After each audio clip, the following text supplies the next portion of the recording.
Inabutan ko kayong nag-aaway, pinagtatalo ng isang bagay.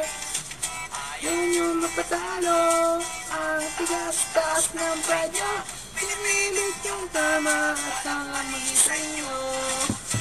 Isipang pinagutan na awin nyo. Bakit dahil ayaw nyo magpatalo? Ayaw na awat ang tatapang nyo. Tigas-tigas kasi natin ang ulo nyo.